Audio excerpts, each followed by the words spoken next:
Bonjour à tous les amis, c'est David de Testmatos. On est aujourd'hui le 22 juillet 2022 et on se retrouve pour faire la petite mise à jour de notre système et de nos cartes sur notre Kia Iniro Mai 2020. Donc ici, il nous indique les notifications des dernières mises à jour sur le site et ce serait une mise à jour de cartes pour le 30 mai, mais il y aurait aussi une nouvelle mise à jour vu ce que nous a dit Denis Cholens sur le groupe Kia Iniro de Facebook. Et donc on va tester ça, ce sera la mise à jour du 13 juillet. Alors celle d'avant corrigeait le problème de programmation et a priori nous mettait un Android Auto en plein écran, ce que moi je n'ai pas encore. Et donc on va tester tout ça et on va voir s'il y a des nouvelles améliorations encore. Et je vais vous remontrer la manipulation. Donc rendez-vous sur le site update.kia.com. On télécharge le petit logiciel ici pour Windows et pour Mac. Une fois qu'on l'a téléchargé, hop, on est ici, on choisit notre véhicule, Niro. Et donc ici, nous, c'est le EV 2020, mais vous pouvez choisir bien sûr le véhicule de votre choix. Et ici, on a la possibilité de rechercher par nom, modèle, version. Et je vais vous montrer, je vais vous faire une autre petite vidéo à côté pour vous montrer où est-ce qu'on retrouve ce numéro ici. Donc si on fait ça, on a l'explication. Donc il faut aller dans Paramètres, Général, Information, Logiciel et Mise à jour. Mais d'abord dans Information Système, Information du logiciel. Ou dans Paramètres, Général, voilà. Alors ça y est, on est dans la voiture et je vous montre l'endroit. Donc ici, moi je vais appuyer sur le petit bouton Setup. Voilà, je vais aller dans Généraux. Et là, dans Information et Mise à jour, j'ai la mise à jour du 6 janvier 2022. Et là, c'est mon modèle DEAE.5SBLC et la version du logiciel qui est du 14 décembre 2021. Voilà, on a la version du micro-logiciel aussi, de l'application de navigation et de la carte. Voilà où vous pouvez trouver les informations pour chercher le modèle exact. Donc, je fais OK. Et là, il va me demander l'emplacement de mise à jour. Donc ici, il faut que je choisisse ma carte. J'ai choisi une carte 256 Go parce que j'ai un follower qui a un problème avec une carte, avec une clé USB très très grande. Donc on va essayer. Hop, je fais suivant. Et donc il me dit que utiliser le périphérique amovible. Est-ce que j'utilise bien celui-là? Oui. Toutes les données seront supprimées. Alors systématiquement, il formate. Donc là, c'est une clé qui ne peut être utilisée que pour ça. Là, c'est une carte toute neuve. Donc ça pose pas de problème. Et voilà, c'est parti pour le téléchargement. Voilà, et bien j'avais pas assez d'espace, donc ça y est, j'ai fait de l'espace sur mon disque dur. Hop, et je vais du coup hop, bien mettre ça dans mon dossier de téléchargement. Donc là, il faut bien que je choisisse ma carte. Ça s'était remis par défaut sur le mauvais. Je fais suivant. Utiliser le périphérique amovible sélectionné, oui. Donc c'est bien celui qui n'a pas de titre qui va être formaté. OK. Et là, normalement, c'est parti. Il me télécharge d'abord sur mon disque dur, donc environ 10 minutes ici. Et ensuite, il va me le copier sur la carte SD. Voilà les deux différentes étapes que nous allons avoir à faire. Et voilà, une fois que c'est terminé, eh bien, vous pouvez copier sur votre clé. Et donc, à la fin, moi, je fais supprimer les fichiers temporaires. Souhaitez-vous fermer le programme? Oui. Et si maintenant, je vais voir sur ma petite clé, voilà à quoi ça ressemble à peu près. Par contre, ça a bien marché avec ma clé de 256 Go, puisque après, j'ai dit que je voulais bien utiliser cette clé-là, mais à condition de tout formater, malheureusement. Allez, on se retrouve dans la voiture pour la suite. Alors c'est parti, j'ai mis ma petite carte dans cette clé USB là, et je vais la mettre ici. Hop. Ça devrait s'allumer.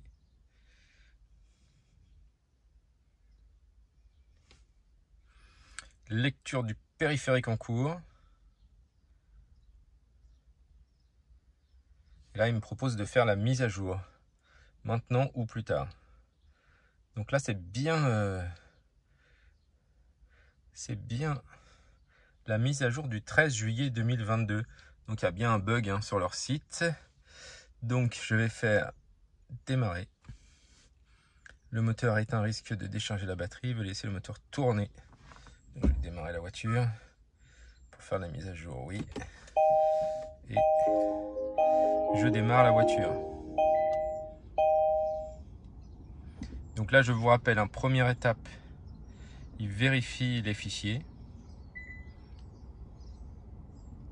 Et deuxième étape, il va installer la mise à jour.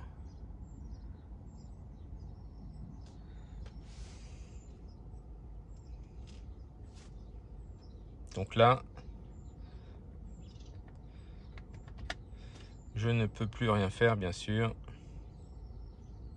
pendant qu'il fait tout ça. Voilà un peu ce que ça donne au niveau de la mise à jour. Ça a complètement changé de design. C'est beaucoup plus sympa.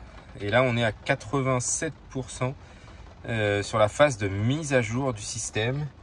Il est 16h51 et donc c'est toujours assez long.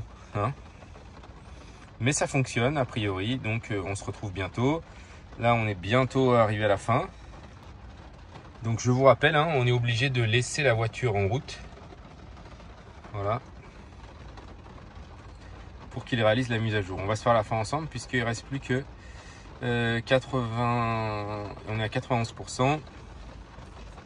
J'ai rechargé mon Android Auto, mon téléphone Android que je n'utilise jamais, juste pour les tests, pour voir si effectivement l'Android Auto fonctionne en plein écran et éventuellement vous montrer l'astuce pour que cela fonctionne.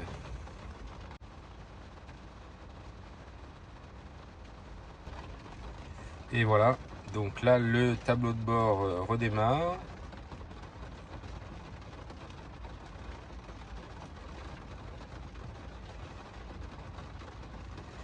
On a notre petit logo qui a ça n'a pas changé.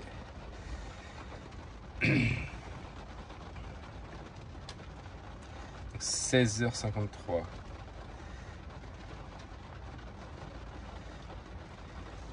Donc là c'est une nouvelle petite animation là, on n'avait pas ça.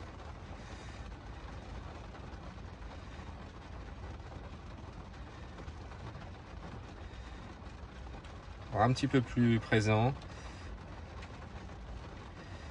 Voilà, on voit qu'il est en train d'installer parce que c'est assez lent.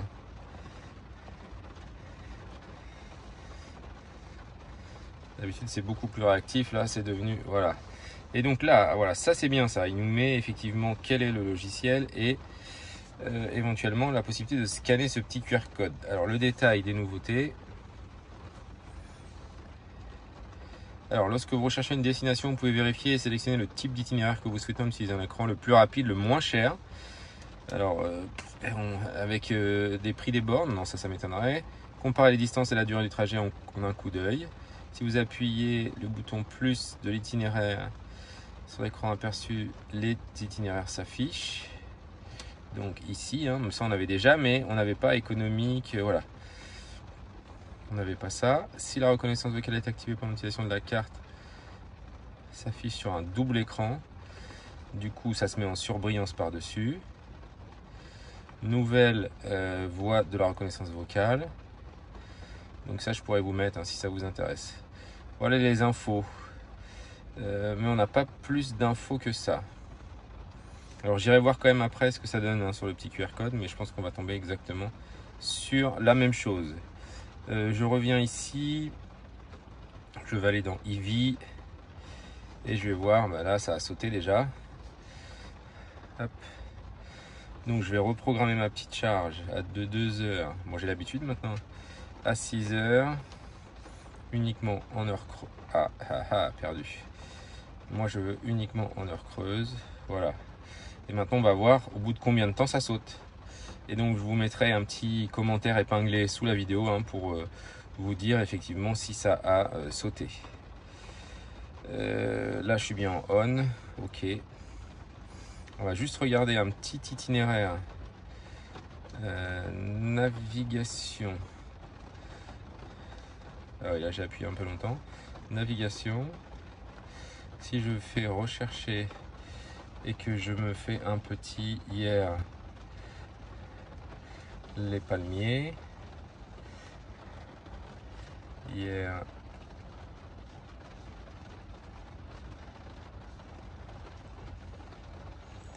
je fais une recherche. Voilà, hier les palmiers. Définir comme destination.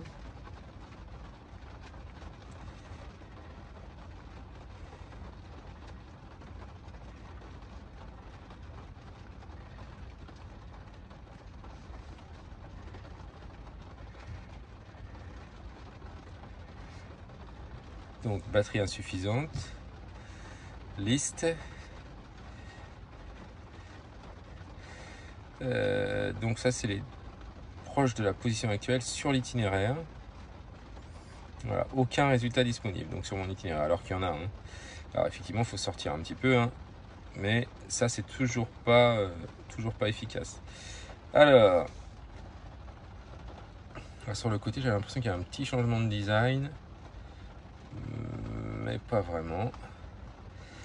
Ok. Alors je vais enlever ma petite clé et je vais brancher mon téléphone Android.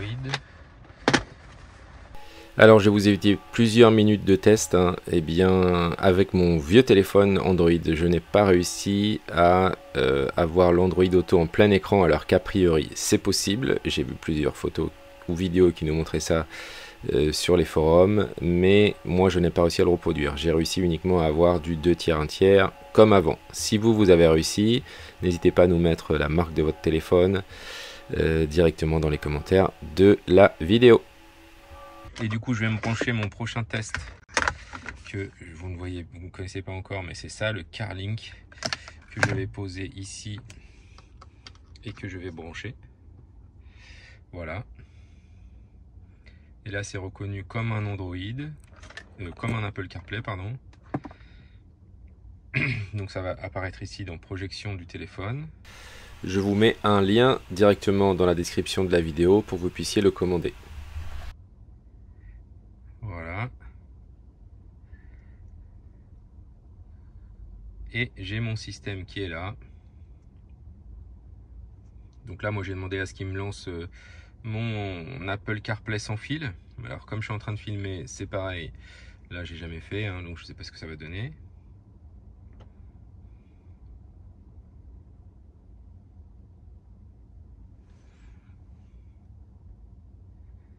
Bon, c'est pas très grave, c'est pas ça que je voulais vous montrer. Si je reviens ici, avec ce système, on peut regarder YouTube, hein, par exemple. Aller sur la chaîne de Test Matos et regarder sa dernière vidéo talon d'énergie, voilà, qui est disponible ici par exemple. Donc ça permet de faire pas mal de choses très sympas, ce petit boîtier, et ça marche toujours avec la dernière mise à jour. Alors pour conclure, hein, on peut dire que la grosse nouveauté surtout, c'est que ça nous permet de garder notre programmation de charge, ça nous met les cartes à jour et ça nous permet d'avoir Android Auto en plein écran. Merci à tous. Si vous avez trouvé d'autres nouveautés, bien sûr, vous pouvez les laisser dans les commentaires de la vidéo.